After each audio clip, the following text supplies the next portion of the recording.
بسم اللہ الرحمن الرحیم۔ السلام علیکم تمام دوستوں کو میرے چینل میں خوش آمدید۔ دوستو، جیسا کہ آپ کو پتہ ہے کہ بجٹ پیش ہو چکی ہے اور اس میں کون کون سی سرکاری ملازمین کو کیا کیا ریلیف ملا ہے، آج یہ سب میں اس ویڈیو میں آپ کو بتاؤں گا۔ لیکن اس سے پہلے جن دوستوں نے میرے چینل کو سبسکرائب نہیں کیا وہ میرے چینل کو لازمی سبسکرائب کریں۔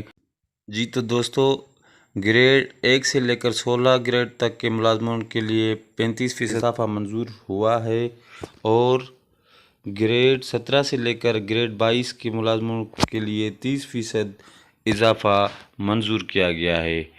اور اس کے بعد ڈیوٹی اسٹیشن سے باہر سرکاری سفر اور رات کے قیام پر الاؤنس بھی منظور ہوا ہے، اور اس کے علاوہ آرڈرلی الاؤنس بھی منظور ہو چکا ہے۔ اور اس کے علاوہ ایک دوسرا ایڈیشنل چارج، حالیہ چارج یا ڈیپوٹیشن چارج پر بھی الاؤنس کو منظور کیا گیا ہے، اور معذور ملازمین کے لیے اسپیشل الاؤنس کی بھی منظوری دی گئی ہے، اور ملٹری کے لیے کنسلٹیٹ اٹینڈنٹ الاؤنس بھی منظور کیا گیا ہے۔ اور جس کے بعد دوسرا اس کے ساتھ مجاز پینشنرز کے لیے ڈرائیور الاؤنس بھی منظور ہوا ہے۔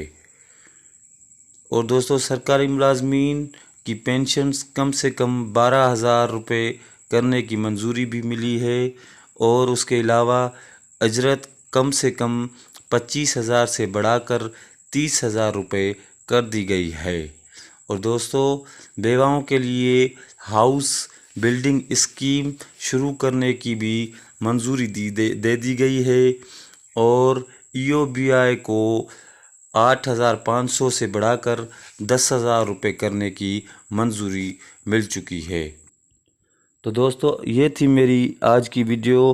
مزید ملازموں کے مسئلوں کے لیے یا کسی بھی اپڈیٹ کے لیے میرے چینل کو لازمی سبسکرائب کریں، تاکہ میری نئے آنے والی ویڈیو آپ دوستوں تک بآسانی پہنچتی رہے۔ تو دوستو، ملتے ہیں اگلے ویڈیو میں، تب تک کے لیے اپنا خیال رکھیے گا، اور اللہ نگہبان۔